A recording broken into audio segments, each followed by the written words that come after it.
You're listening to Affected by Altitude, a Colorado Rockies podcast for and by Rockies fans on Rocky Mountain Rooftop. Thank you for joining us as we discuss all things baseball and Colorado Rockies. Hello, everybody. Welcome to another edition of Affected by Altitude, a Colorado Rockies podcast, part of the Rocky Mountain Rooftop Network, under the Fans First Sports and Network banner. I'm your host, Skyler Timmons. Happy New Year to everybody, and I'm joined here for our first episode of 2025. It's Evan Lang. I can't believe it's 2025. Mm-hmm. What fresh new horrors await us in this new year? Yes. Many things. But, yeah, New Year. Are you one of those people that stays up until midnight? In stereotypical fashion for myself, I did actually. I'm hit or miss. Like, New Year doesn't really do it for me. Sometimes I stay up, sometimes I don't. I was awake at midnight, and I missed the clock hitting midnight because I was working on a spreadsheet. There you go. Yeah, I never do. What's the point? For me, it's usually just me. And so it was like, play some games with the buddies. They all left, and it's like 11:30. So I'm just laying in bed watching some videos, maybe playing some MLB The Show on my Switch. And then see that the clock hit midnight. I'm like, oh, well, it's the new year. Time to go to bed now. I think I had a Dark Souls VOD going in the background. Dark Souls. I should be the one to fill your dark soul with light. Yeah. But hey, it's the new year. Nothing too exciting for us. But what's that supposed to mean? Oh, we just didn't do anything exciting on the new year. But you don't think I'm capable of doing anything interesting in 2025, Skyler? Is that what you're saying? No. We are doomed to do this podcast every week. Oh, that's not too bad. I like doing this podcast. But we lose one listener every week. Dun, dun, dun. But yeah. Actually, we could make it a couple of years before we lost all of our listeners. Hey. Thanks for listening, by the way. Mm-hmm. Yeah, but hopefully we'll have some fun this year. We'll figure out some stuff, be on the lookout for maybe other shows we come up with, other ideas. It's definitely a year to just mess around and do stuff. See what we can do. But we're here to talk about Rockies baseball. And as is always the weekly theme, Evan, not a whole lot going on for our Rockies who seem like does it seem like they're done really doing anything of note? Maybe we'll probably get some minor league signings here and there, but does it really feel like roster-wise, what we've got is pretty much what we're going to get? Pretty much. I feel like there's still a chance they could do one or two more moves. But honestly, I feel like it's tough to say. The Rockies are one of those teams that also makes moves during spring training, which not a lot of other teams do. Like, yeah, remember that they sometimes bring things down to the 11th hour in terms of those roster moves. Remember when they brought in Randall Grichuk in the middle of spring training? Chris Bryant was signed in the middle of spring training. And that was because of the lockouts. But also Jake Cave, notably last year. Mike Moustakas in spring training. I feel like they could still... Excuse me. They could still sign a pitcher. They still say they want a veteran pitcher, but then they went out and signed Diego Castillo to a minor league deal. There's your veteran. So, I don't know. It's tough to say. I feel like there is a possibility we could see more, but there's also a possibility that they're just completely done. Yeah. Now, they usually do stuff in spring training where it's, we're mostly like panic moves. Like, what we've got, we don't like what's happening. Let's go sign this guy. Sean Bouchard is hurt. We need to give Jerkson Profar way too much money. Yeah. Sam Hilliard and Bradley Zimmer aren't our ideal fourth outfielder. Let's trade for Jake Cave. So that kind of stuff. Harold Castro, we need a backup second baseman. Oh no, Brendan Rodgers is hurt. Well, Harold Castro, come on down. So it's... like you said, yeah, probably during spring training, it's a lot more. They do assessing moves So after something happens, then they react and, oh, we got to fill this hole now. Yeah, but panic moves is a good way to put it. Mm-hmm. Moves of desperation. But one move they have made is a lot more internal, and this isn't official as of recording. Not official, though the club did confirm, but there's no official announcement yet. But Scott Oberg has been named a minor league pitching coordinator for the Rockies. More or less a promotion or reassignment. He was mostly working as a part-time pitching consultant. Would spend a lot of time with the Hartford Yard Goats and the Isotopes in Albuquerque. Most because the Yard Goats aren't far from his home. But he would go and visit around every once a month, everything. But now he's moving on up into a minor league pitching coordinator role, which big move. Evan, thoughts on Obi getting a bigger role here in the Rockies organization?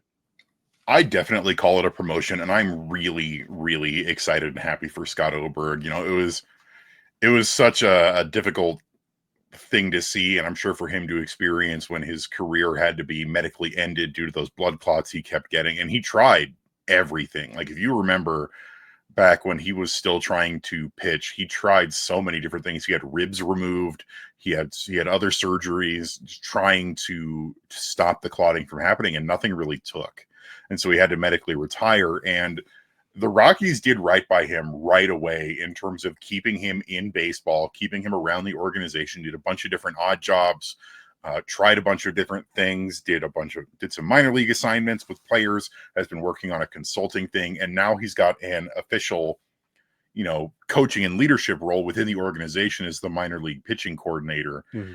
And I think it's really great. I think it's great for him, but I also think it's a good move by the organization because you've got a guy that knows and was successful with pitching in this organization. Mm-hmm. Like, Scott Oberg was good, and we were and he was robbed of his real prime because of these blood clots. But Scott Oberg had success as a reliever, and there was a time where we thought this guy's our reliever of the future. He's going to be here for a long time, locking it down. And, unfortunately that part wasn't the case, but now he can sort of help continue to mold, especially the bullpen, where we've been seeing improvements, especially in bullpen prospects. And having a guy like Scott Oberg to continue to mold these guys, I think is a really exciting opportunity. Yeah. Yeah. And smart dude. Like, got his master's or got his degree in sports management type stuff from Georgetown University. So he's a smart dude, knows what he's talking about. But he said that good reliever, good knowledgeable pitching arm, and really a mold for some of the better arms that we're getting that we saw highlighted at the end of the season of hard throwing right-handers with some good changeups, some good off speeds. Scott Oberg is the mold for that. And just pitching in general where some powerful stuff is effective in Colorado. Not this sinker baller crap all the time. Yeah. Those have a place, but not everybody. It's not a cookie cutter mold. Power arms can be a cookie cutter mold where you're just getting tons of wipeout guys, power arms that can throw some gas and then throw in a changeup. So it'll be exciting to see how he works with just the pitching in general in the system of helping these guys refine and figure out sequencing and making sure they have all the tools needed to fit a plan to help out the Rockies. And it's tough because we do bag on the Rockies for being overly loyal and overly sentimental. And on its face, some of the moves that they've made, Dustin Garneau, Tony Wolters, Scott Oberg, bringing, these old hands back into the fold. But when you look at these moves, these are exactly the kind of people you do want because they're incredibly knowledgeable. They're incredibly smart. They were known for being very good teammates. They were known for being good at helping the young guys develop. Tony Wolters and Scott Oberg were battery mates. Mm-hmm. And this is, I think, a much better version of that sort of over sentimentality that we've gotten from the Rockies in the past of these are guys who I do legitimately believe can help this organization grow and succeed. And Scott Oberg especially, because it does feel like after we lost Scott Oberg, it really was that era of the Rockies having just all of these cookie cutter pitchers of they all throw sinkers, they don't really throw as hard, and yeah, they've got some secondary stuff mixed in, but nothing really, nothing really impressive. It's all cut from the same cloth kind of thing. And now we're seeing them get back away from that. Where we've got guys that are throwing hard. You've got Seth Halverson, easily clocking 100. You've got Victor Vodnik who can throw hard, but then they've also got these secondary pitches and other things that make them more able to succeed.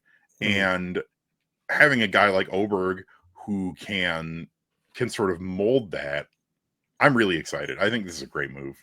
Yeah, and we don't know all the ins and outs of like what he does and all that stuff, but it's a good role for him, and we're excited to see how things pan out and just the continued growth of pitching in the system, because hey, pitching's what they need most. Seriously, and you can never have enough pitchers. And honestly, I like it more of, if this is going to be a trend of the Rockies continuing to get younger and modernize the way they approach pitching, because we've complained about it ad nauseum of the way the Rockies tend to coach and the way the Rockies tend to view pitching can be really outdated in terms of the modern game of baseball. And if we can continue to get away from that, especially in a player development standpoint, that's fantastic news. Yeah. So exciting stuff. Congratulations to Oberg, unofficially. He'll probably be official by the time you hear this, but hey, good on him. If not, they'll announce it when they finalize the coaching staff, kind of close to Rockies Fest. At the very least, before spring training, it'll be made official. Yeah. Really quick here. This first segment went on somewhat longer than we thought it would, but hey, that's okay. Real quick, let's do some around the league stuff. Super quick. Guess what, Evan? The Dodgers signed another notable free agent. Shocker. I'm shocked. My shocked face. Yeah. They're bringing over Ha-Seong Kim from the KBO. Notable utility player, can play a lot of positions, usually middle infield, play some left field. 3-year deal. So his posting ended yesterday. And so the Dodgers kind of come out of nowhere to sign him. And unclear how they'll use him, whether it's to replace Kike Hernandez or whether he's going to be the starting second baseman or what they're doing with him. But it's just another thing the Dodgers doing.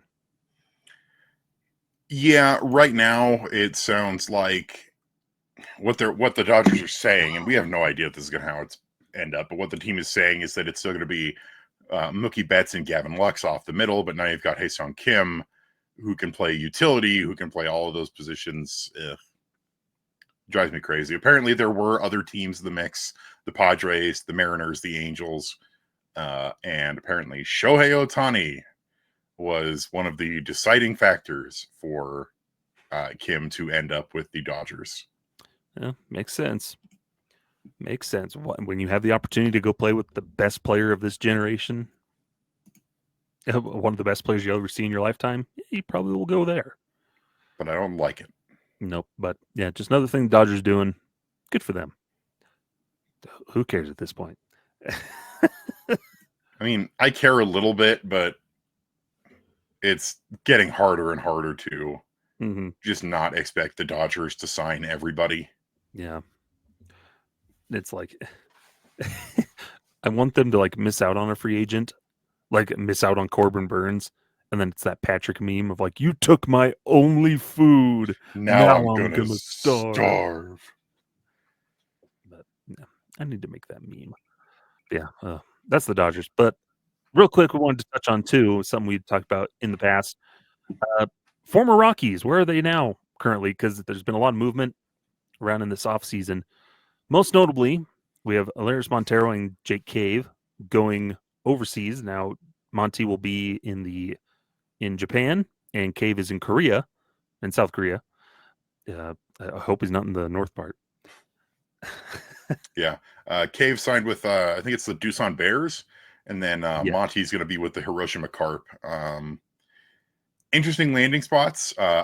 We've mentioned it before, but I really like Monty going to the NPB. I feel like he can learn a lot there and further develop. And we've probably not seen the last of him playing North American baseball, but this could potentially be a good move for him. Yeah. I was surprised Cave, like that was pretty quick of Cave going over to the KBO. That move seemed like it happened really quickly early in the off season. I was like, really nobody wanted him, which speaks a lot, I think, to the Rockies with a lot of these guys. Of like nobody wanted them. But it could also be, I mean, it could have been something he had brewing at the end of last season. For a variety of reasons, could be money. You know that he's probably going to get a little bit more money, playing overseas than he's going to get on a minor league deal or a vet minimum deal here in the U.S. But also, it's a very interesting new experience. Yeah, interesting stuff. Probably one of the most notable ones, Noah Davis going over to the Boston Red Sox on a minor league deal. Good for him. A good move to just get out of the Rockies organization. I'm really excited for Noah. I'm excited for Red Sox fans. I really hope he's given an opportunity to make the big league roster in spring training over there. I had the opportunity to talk with Noah a little bit about this move. He's excited to have an opportunity to, as he said it, go back to what made him successful, which is his movement, his breaking pitches, his off-speed stuff. So that's going to be really interesting to see. I'm really excited for him. I think it's going to be a great opportunity for him.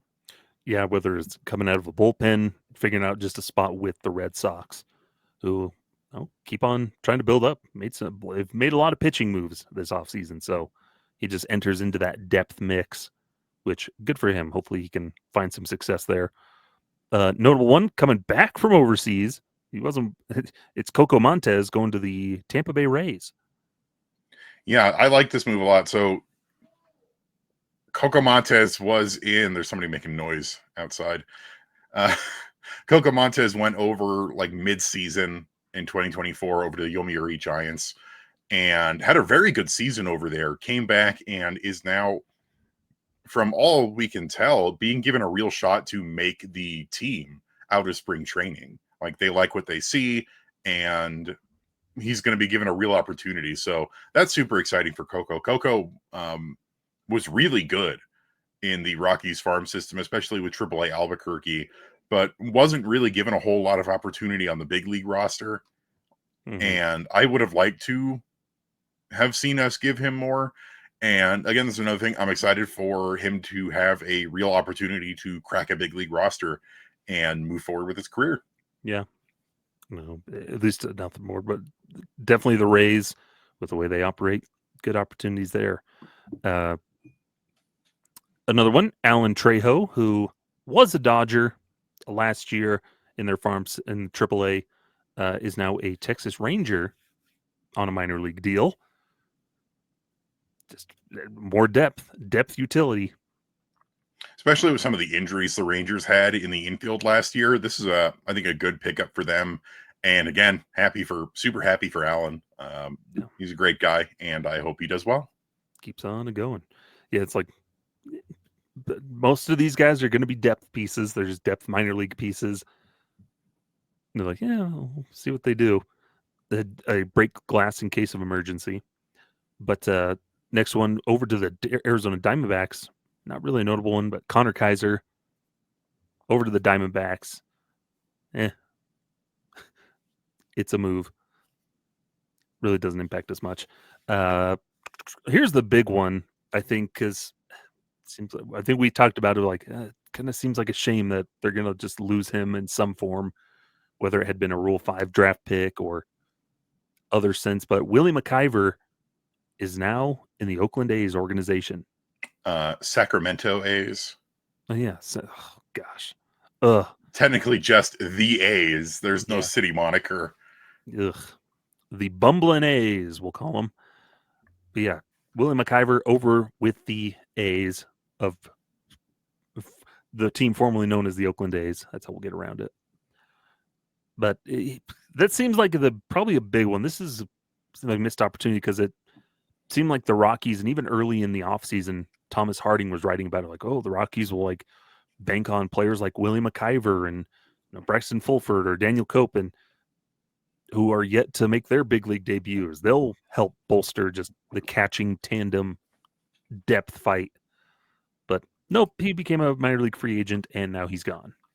Well, even after he became a free agent, Thomas Harding had mentioned that the Rockies were inviting him to spring training, but they forgot to sign him. Yeah, even if they did, or at least they offered him that invite, he chose to go elsewhere after his time with Team USA this offseason. This is one I feel like we're going to be like, he's maybe one of the guys that got away. I wouldn't. I'm not going to go on that train. In terms of catching depth, at the very least, I would have really liked to still have him in our corner going into this year. Yeah, but we have Austin Nola instead. Yeah, it's maybe. I wouldn't personally. For me, I wouldn't say he's one that got away. But like you're saying, like it'd be nice to just have that better depth. But I also don't like, for a sense, I would like the Rockies to have a few less options, so they just figure out what to do between Hunter Goodman and Drew Romo. That's true. Not muddy the waters with, so they just actually have to pick somebody and go with them. Which it's probably going to be Goodman for. Yeah, the opening day catching tandem is going to be Goodman and Stallings, as far as I can tell. I tell you what I would like us to do is that catching prospect that the Dodgers cut to make room on the roster for Hae-Sung Kim. I wouldn't say no to a pickup on that just for young catching depth. But he'd have to be added to the 40-man.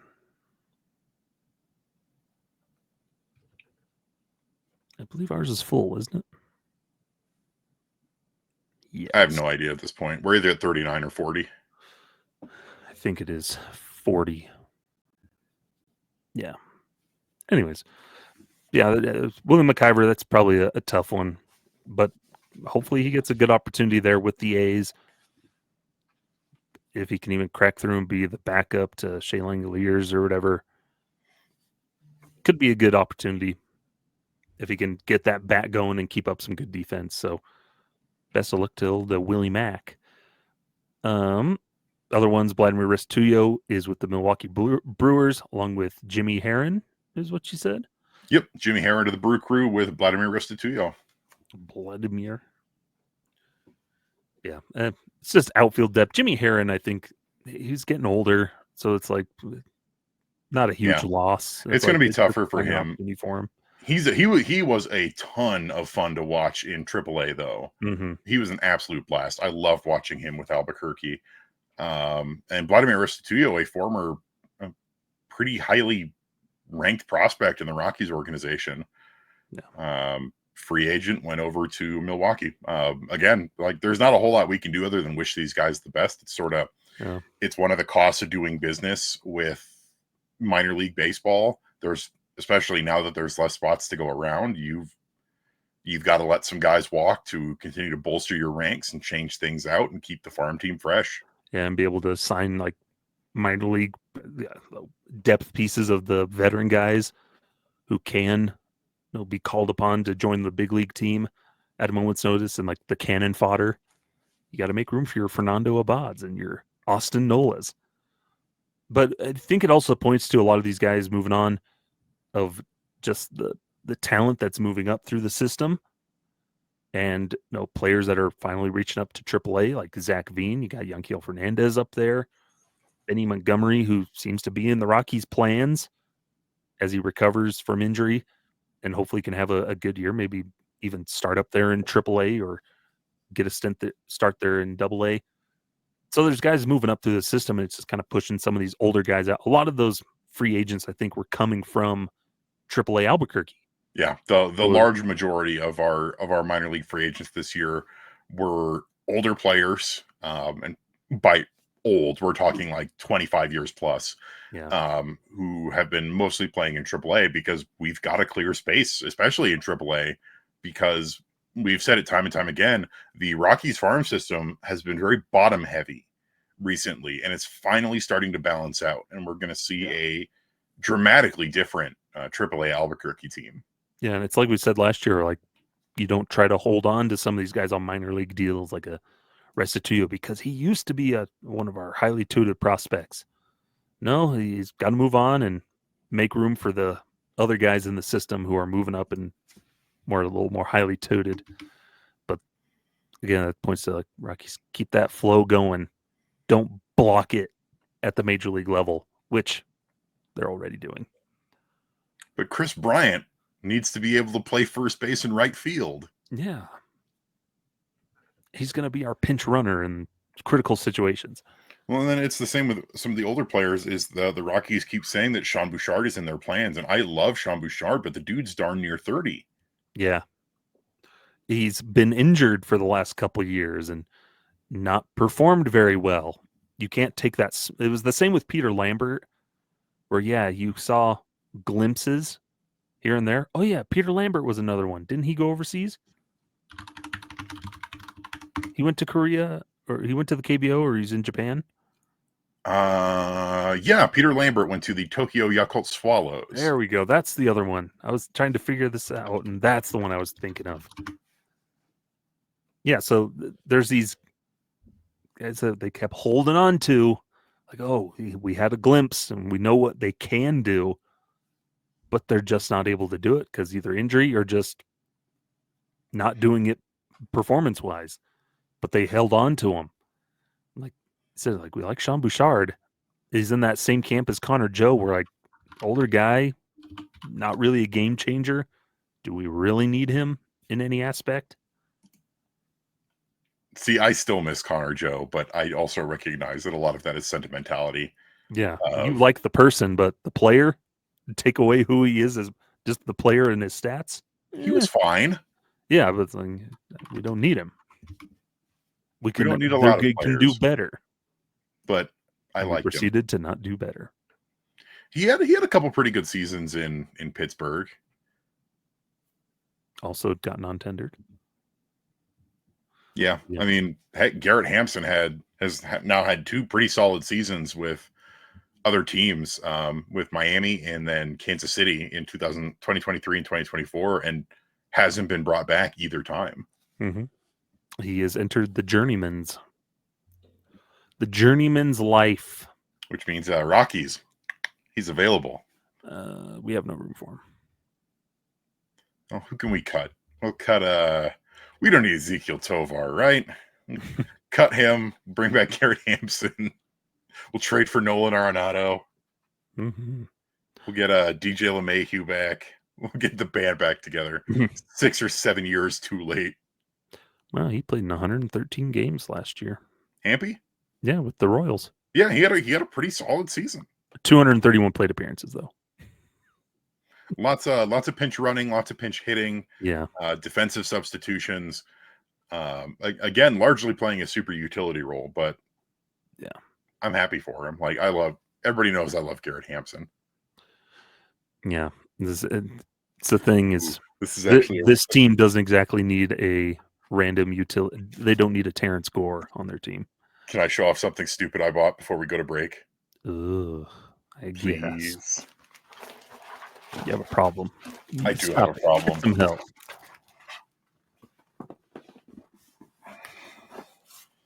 This is a playoff stadium banner from when the Royals were in the playoffs.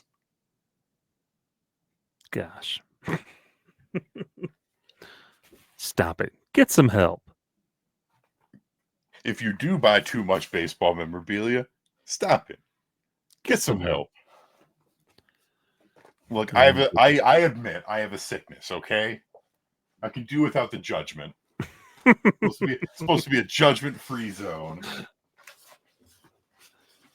It's just jealousy because I wish I could buy everything. It's mostly me looking out for really cheap stuff on auction sites and eBay. I just don't have the income.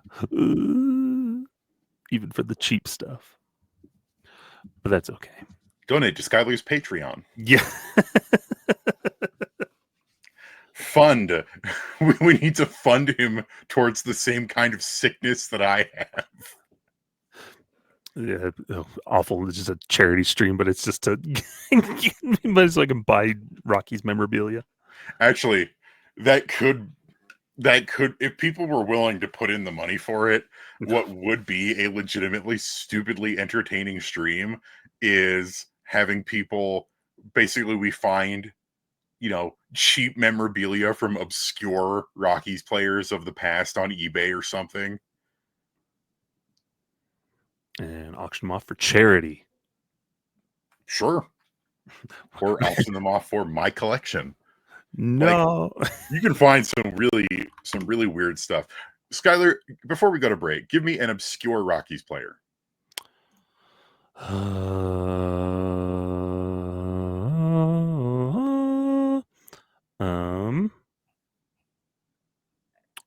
I'm trying to think. There was one on my brain. I was just thinking of him. Let me pull up the list real quick.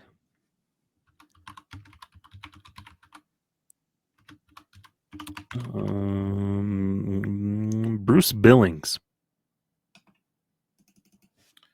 Bruce? He played one game in 2011.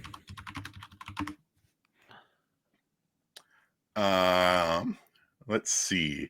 The top result is a $50 game used hat from the New York Yankees when he was with the Yankees in 2014. There you go. He played one game through 4 innings. So he's basically chasing Shreve. Yes. I was going to say, what's that? You said Joe Kashansky? What's that? Jair Jurgens for the Rockies? I bet I could find something from Jair Jurgens. But yeah, you can get a game-used Joe Kashansky bat. It's a Louisville Slugger M9 powerized. You can get that for $20. Good for him. But anyways, fun stuff. And if you haven't noticed, this is just going to be a 2-parter episode. So don't go anywhere. When we come back, we'll start a new series of things we'll talk about over the coming weeks. So don't go anywhere. We'll be right back here on Affected by Altitude. Welcome back here to Affected by Altitude, a special 2-parter episode in the sense that there's just 2 parts in this episode. Part 2 Look, there's not a lot to talk about right now with the Rockies. Yep. Always in our chamber is my exploits in Out of the Park Baseball 25, where I am working as a Rockies GM in what I've dubbed my Rockies Fixed save file. What year is it in your save file? We just got done with 2026. Who is your starting first baseman? Charlie Condon. Who put up a almost MVP caliber season in 2026. Wow. You know what? Let's do it. Skyler, the GM, what's your starting lineup for the 2026 Out of the Park Colorado Rockies? Oh my gosh, I'd have to open up the game. You don't remember your starting 9? No, because I'm in the midst of messing around with the lineup. It's the offseason. I'm wheeling and dealing, baby. Who was your biggest trade?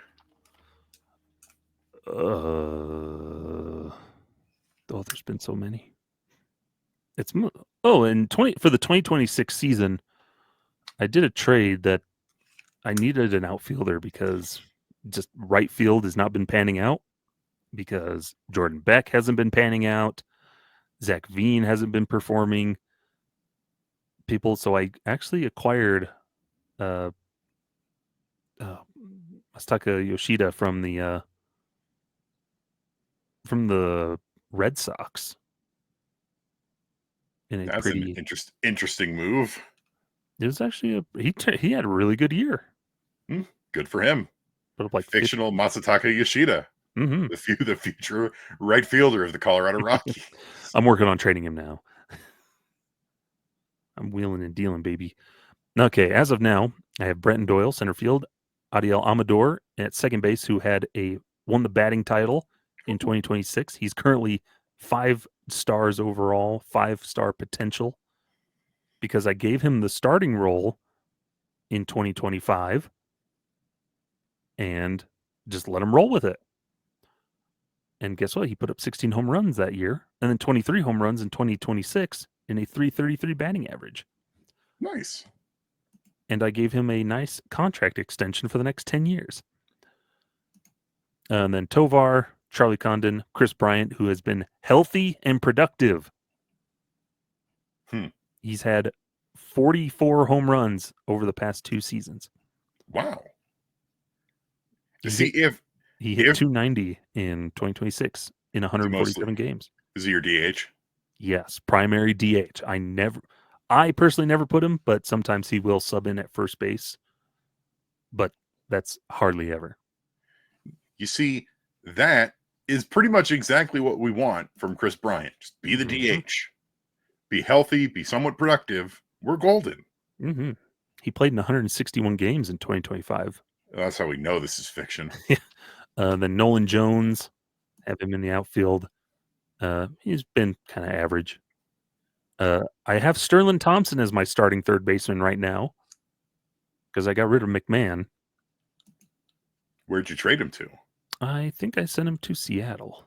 And then Drew Romo, who has been a stud behind the dish since I gave him the starting role in 2025. Oh, no, he was more in a platoon in 2025 and then took over primary in 2026.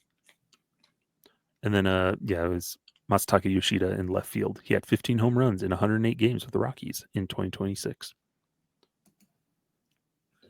And then my starting rotation real quick. It's in flux right now. I need to fill some holes. But Chase Dollander put up a near Cy Young Award. I think he finished like second or third in the Cy Young in 2026 with a 2.78 ERA with 19 wins and 33 starts.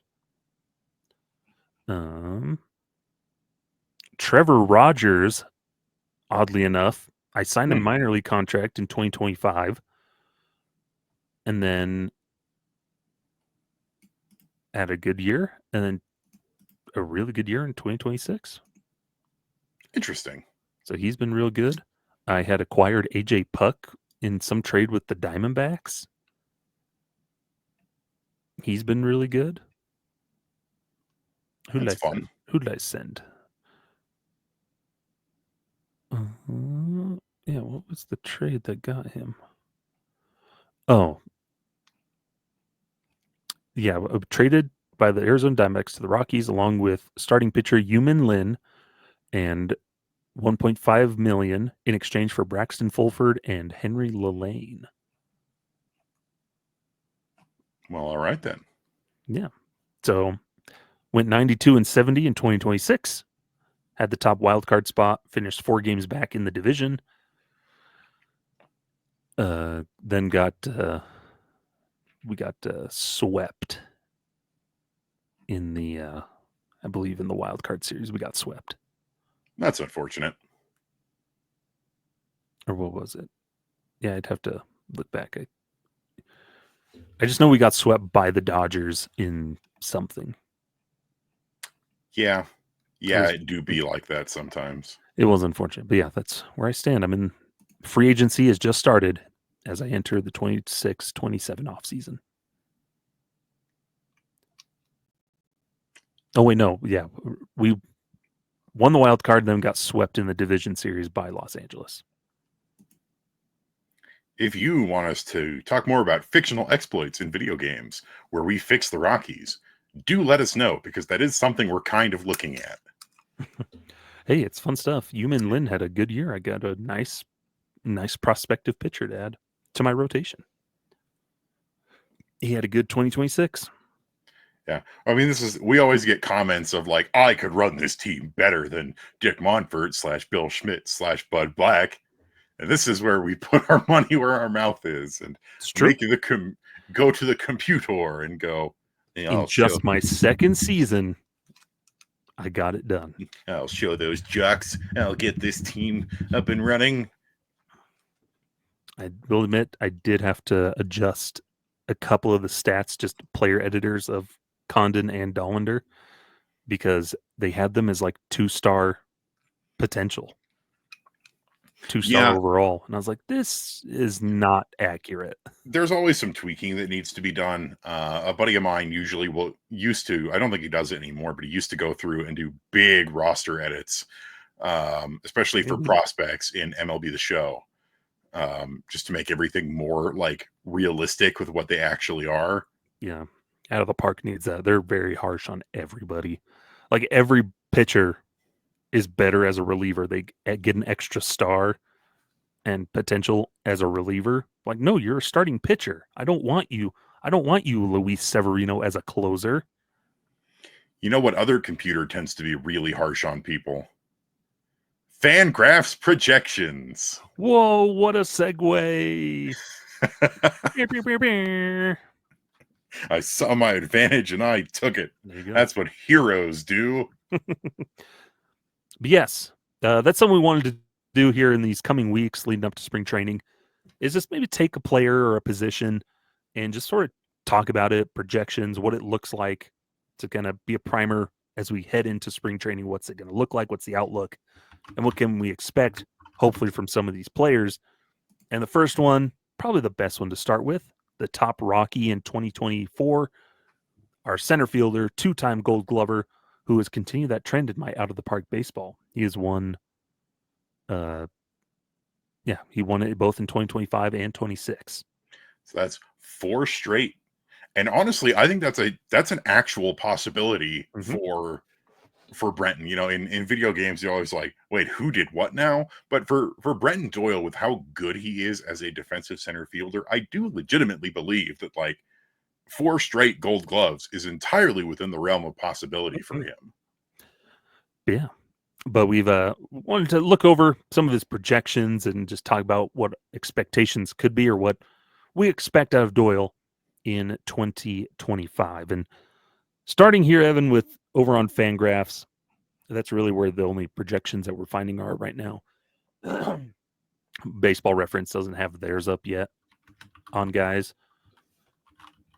that at least that I could find. Usually, and it's early. Yeah, it's early. They usually don't do that until like spring training maybe starts up and stuff. But Fangraphs always on top of things, so these are usually pretty early, just basing it on the past history and stuff. But for the most part, Fangraphs has, in his age 27 season, Brenton Doyle playing in a career high 154 games. Hey, we'll take that.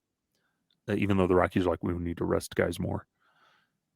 But 24 home runs, 84 runs scored, 73 RBI, 29 stolen bases, a 245 average, 300 on base, 418 slugging, a 311 WOBA, 86 weighted runs created plus.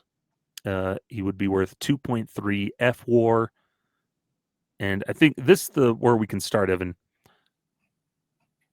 Figuring an increase in strikeouts and a decrease in walks, a 6.7% walk rate, 28.2% K rate. Does that seem realistic, or is it pretty like it's reasonable?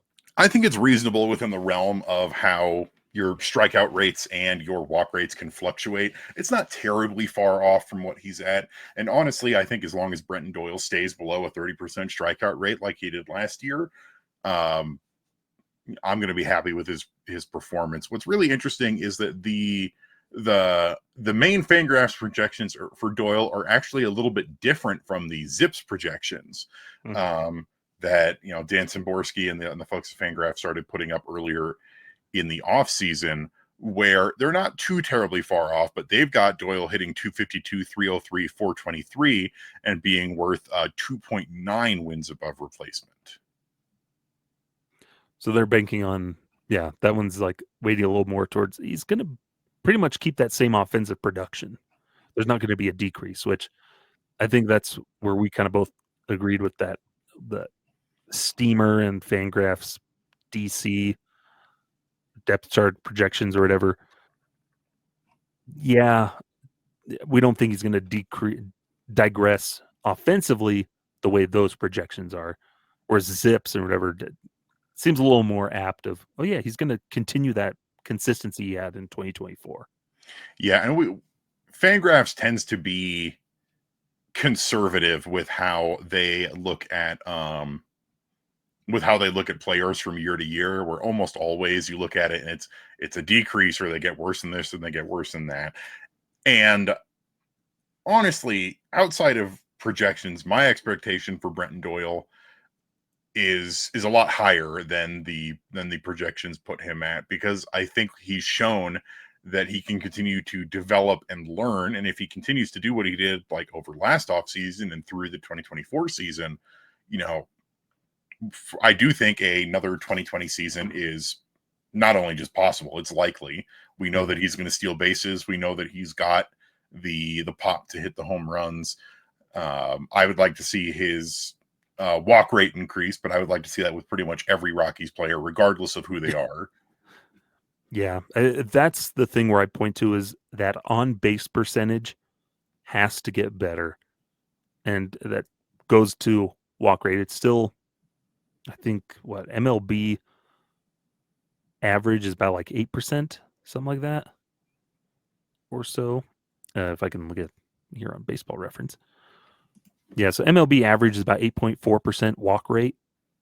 He's at 6.6, and then they have him down to like, he was at 7.6 in 2024.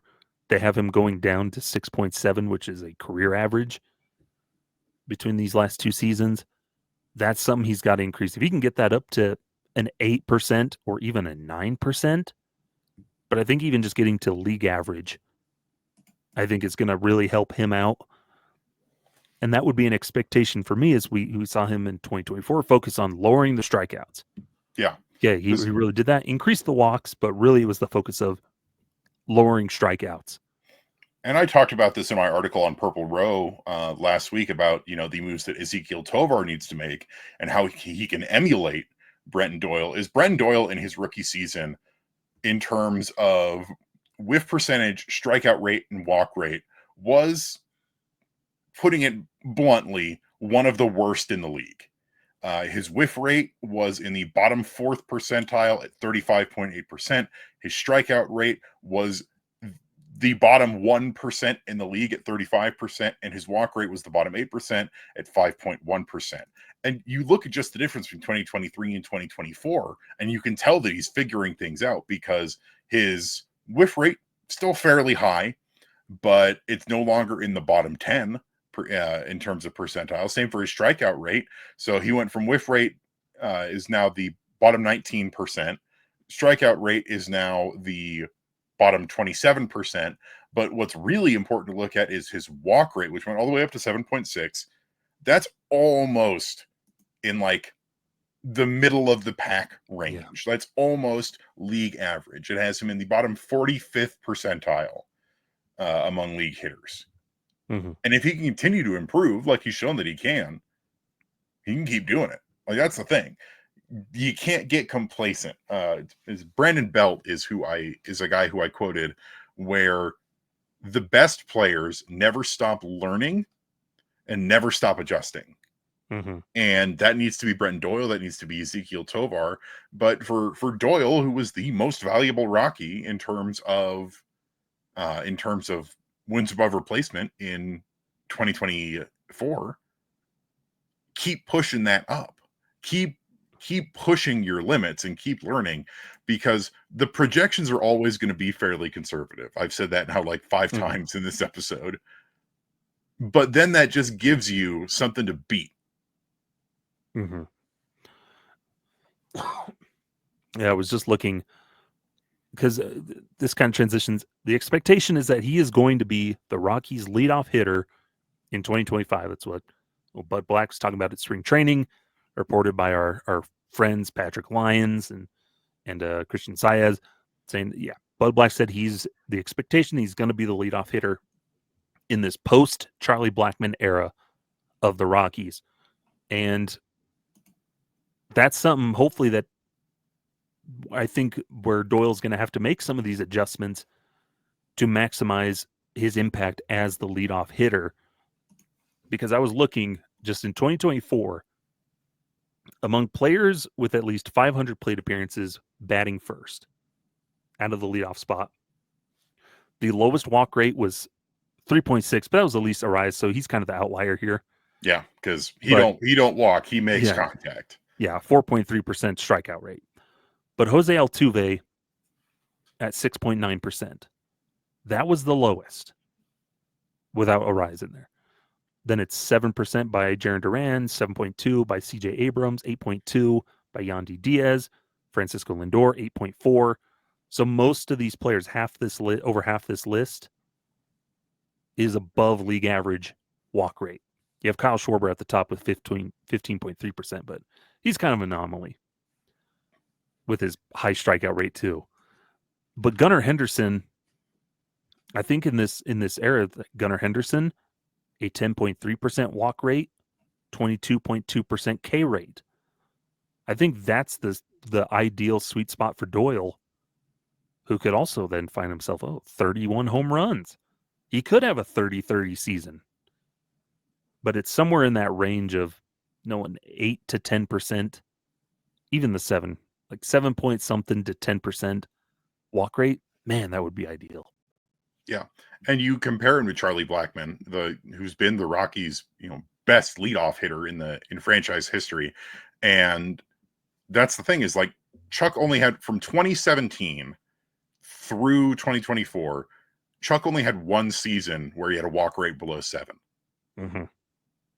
And he was still really dang good that season. So it's one of those things where, yeah, Charlie's on base percentage that year was 364, and he was an all-star.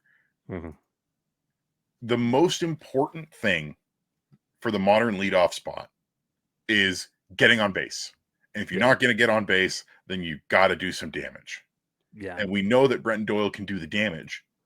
We know that he can make contact. We know he can get on base. But things like being able to draw a leadoff walk, which will haunt, those are really important. And I am really interested in seeing how Doyle adapts to the leadoff spot, because early in his career, it's 2 seasons in, he's not been that good in the leadoff spot.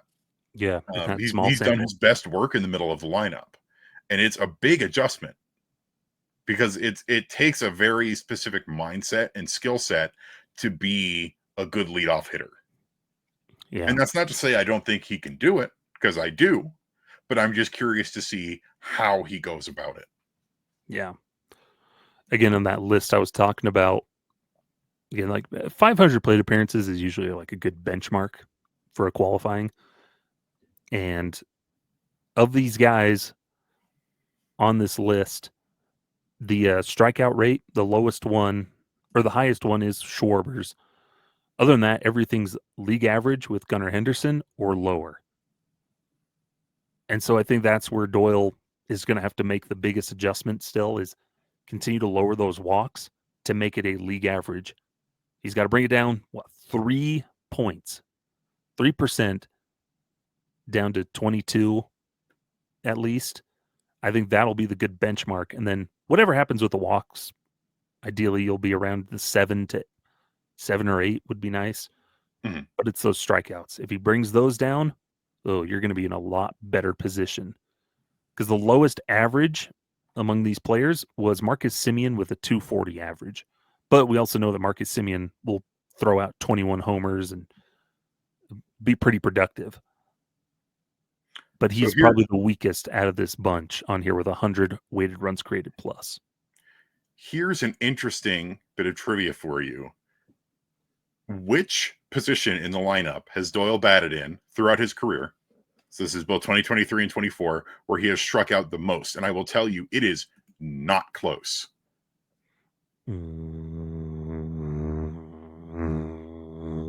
Second. 9th. Oh, that was my guess.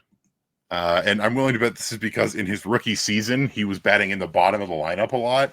Yep. Batting 9th in the order, he has 111 strikeouts. Yeah. So 2023 was not a good offensive season. But you look at his other numbers and everything else is fairly in line. And batting first, he only has 22 career strikeouts. Granted, that's only across 71 plate appearances, batting first in the lineup. But that's where he's had his lowest offensive output, hitting 127, 169, 222.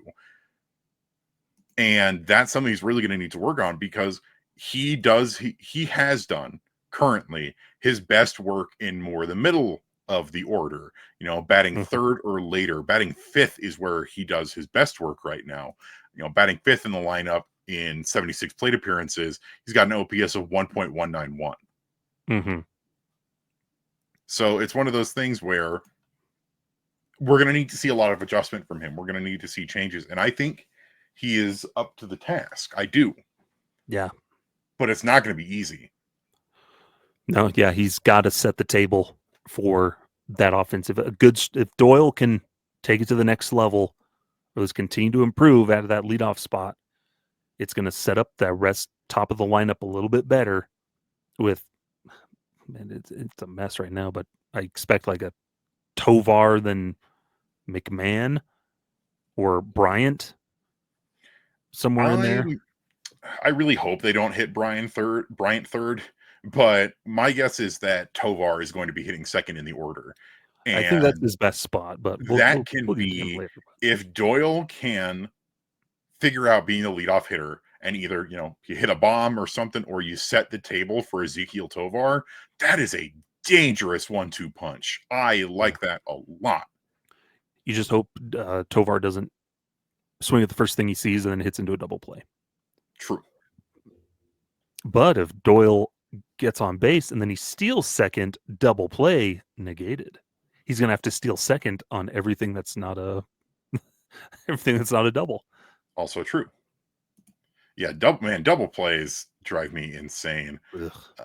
It's first pitch double plays that drive me insane. And Ezequiel Tovar led the team in grounding into double plays, followed by Brenton Doyle and Elias Diaz, then Brendan Rodgers. Brendan Rodgers, man, he hit into a lot of double plays throughout his Rockies tenure. That brings up another point: is ground balls. Got to cut down on those. Even with his speed and as a top of the order guy, he's below league average in 2024, so that was good. Keep working on that. Yeah, and he made a big jump. From 2023 to 2024, his exit velocity went up, his hard hit percentage went up, and his ground ball rate went down. Yeah, it's exactly what you want to see.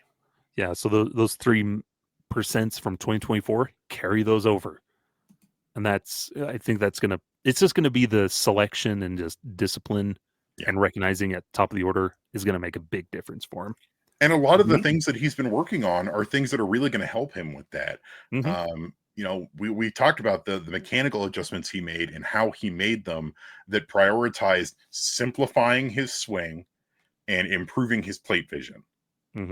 And Charlie Blackmon, there's two things he had in spades: was a simple swing and good plate vision. Yeah. And I'm sure Doyle, whenever he needs to, pull out his phone and text Charlie and hope he's not somewhere off in the wilderness where there's no reception, living as a hermit in the cave, fishing. Can text him like, hey, any more tips for any tips for leading off? I'm hitting this rough patch. This is working well, but I need some more help. I'm sure you can always do that. That's actually something because we've been told that Charlie's going to be in spring training with the team, and I would actually love to hear about him working with Brenton to work on hitting out of the leadoff spot. That would be really nice to hear. Yeah, it'd be interesting. So we wrap things up here. Yay or nay, Evan? Brenton Doyle will win another Gold Glove. Yay. That's become our expectation, and we believe he can do it. I think Brenton Doyle is without a doubt the best defensive center fielder in the league. But the Rockies are going to rest him more. They shouldn't. I mean, and they always say, oh, we're going to rest him more. Like, remember, Jake Cave was signed because they said we're going to give Brenton Doyle some more rest, and that did not happen. We traded for Jake Cave. We didn't sign him. Whatever. It's always an important distinction. You know what I mean. No. Explain it more. But cash was involved. We paid for him. With his defense, we just expect another good quality year in the outfield. And hopefully just maybe more just management of just rest, in the sense of resting him, of just getting him off his legs a little bit. Just be more careful with his knee. That was bothering him at the end of the season. Yeah. So he'll definitely want to be more cautious at times, but you roll him out there as long as he's feeling good and you feel confident in him, and like he can have a day off like once a week if needed. Some accolades I would like to see from Doyle this year. I want him to be a Silver Slugger finalist. I think that's entirely possible. But most importantly, I would love to see Brenton Doyle get his first All-Star nod. You stole my question I was going to ask you. Was yay or nay Brenton Doyle's our lone All-Star? I think it's even possible, especially if Ezekiel Tovar improves, that we have 2 All-Stars next year. It's less likely because, fan voting and all of that stuff, but it's not impossible. Mm-hmm. And we do know that Doyle and Tovar have at least caught some of the national attention that our players don't normally get. Mm-hmm. Yeah. I wonder where will he land on the MLB top 10 center fielders? I mean, it should be number 1, but we know that's going to go to Jackson Merrill. Yeah. Top 5? If he's in the top 5, I'm happy, considering it's from the national baseball media, and they tend to overlook our guys. Well, hey, it's from that computer, the shredder, remember? Their algorithm they put in that spits out their top 10. The only shredder I know is from the Ninja Turtles. Mm-hmm. He's a really big baseball fan, didn't you know? Orokusaki. I shall now have my turtle soup while I pour over these Fangraphs projections. Not now, Krang. The Mets are on. That's why he's so angry. But what is it about linking villains to the Mets? It's all about the Mets, baby. Let's go Mets. Love the Mets. Hit a home run. Villains live in New York. But it balances out because Spider-Man's a Mets fan, canonically. Spider-Man's a villain, didn't you know? He's a menace. That means there's gotta be. It is statistically probable that both Kingpin and Spider-Man have been at a Mets game at the same time. There you go. Spider-Man and Fisk have probably both thrown out the first pitch at a Mets game. But that Spider-Man's a menace. So Kingpin's done it because he's a billionaire. Mm-hmm. That Spider-Man's a menace. The Daily Bugle told me so. Here's the real question. Do you think Fisk has ever tried to buy the Mets? No. I don't think so. This is the hard-hitting baseball analysis that everybody comes to Affected by Altitude for. What villains have tried to buy baseball teams? Now, Norman Osborn has tried to buy a team. Oh, yeah. Yes, he has. But he is. But it wouldn't be. It's probably the Yankees. Like, he probably tried to buy the Yankees. Yep. Lousy Osborne. But yeah. Back on topic here as we close this out. Hulk holds minority stake in the Arizona Diamondbacks.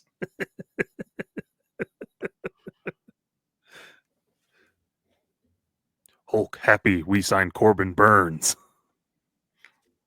A little much for Hulk's liking, but I think it will help.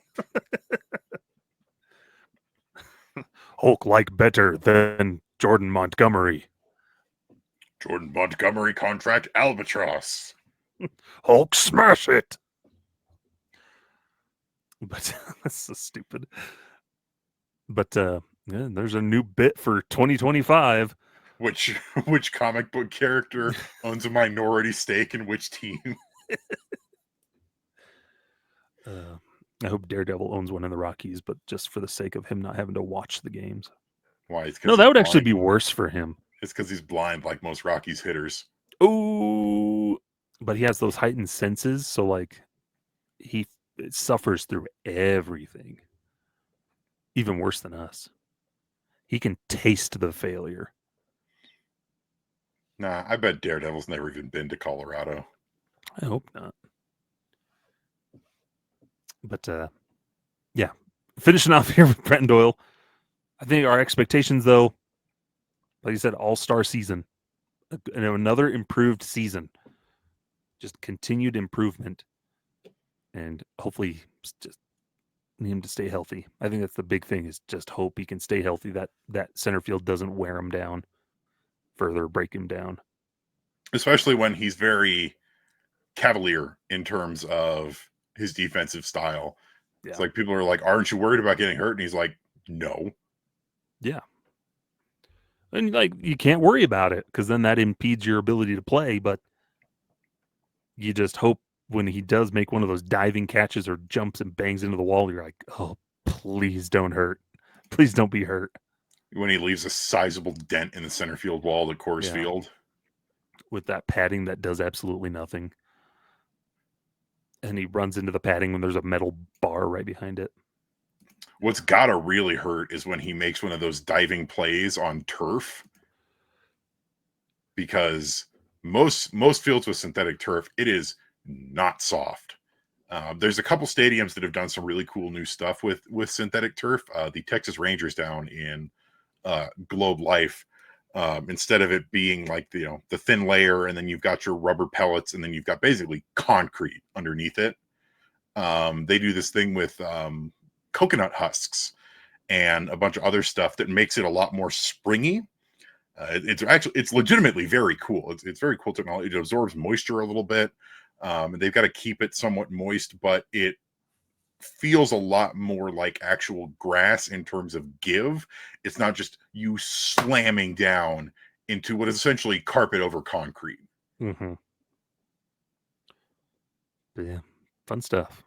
But that's Brenton Doyle. It'll be that starting center fielder opening day, if all things work out.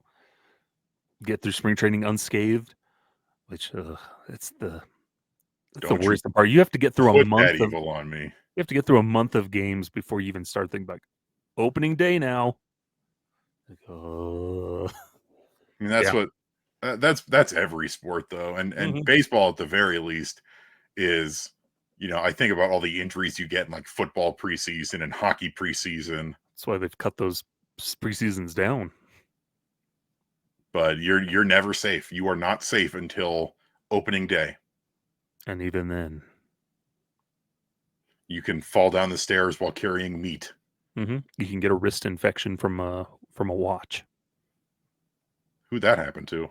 Oh, that happened to Johnny Herrera, which paved the way for DJ LeMahieu to finally become a prominent player for the Rockies. I actually did not know that. That stinks. Mm-hmm. He got an infection from his wristwatch. Keep your watch band clean. Mm-hmm. And make sure it's not a material you're allergic to. This is also true. But we'll keep picking up guys throughout the season, or throughout these next couple weeks, talking about positions and players and whatnot. But also, Evan, before we go, we have to check in on somebody.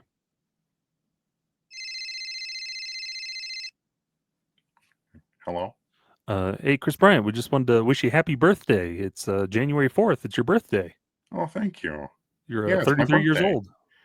Don't remind me. You know what they say, age before beauty. How's your back doing? I've made peace with it. What does that mean? I love how I'm doing the hand phone when I literally have my cell phone next to me. I could do this like, oh, ha, ha, ha, I'm on a phone. But instead, like it's 1992, I'm doing this. Hey, that's how phones work. Like the kids today know what a phone receiver looks like. Know what a landline phone is. But Chris Bryant never answered my question. And he never will. What was the question again? What does that mean you've made peace with it? You know. No, I don't know. Tell me. I've made peace with it. What does that mean, Chris? It means peace has been made. I'm paying you $27 million. What does this mean? It means that $27 million is being bought is going to be used to buy a new Lamborghini that hopefully won't get stolen this time. Oh, happy birthday, Chris. We'll see you in spring training. We'll see you in spring training. Why aren't you coming to Rockies Fest? Lamborghini reasons. Anyway, that was a check-in with Chris Bryant. My Oscar, please. You have to wait until the Purple Row Awards. Or the Affected by Altitudes. But yeah, that'll close it out here this episode. We appreciate you tuning in, checking it out with us. Evan, where can the folks find you?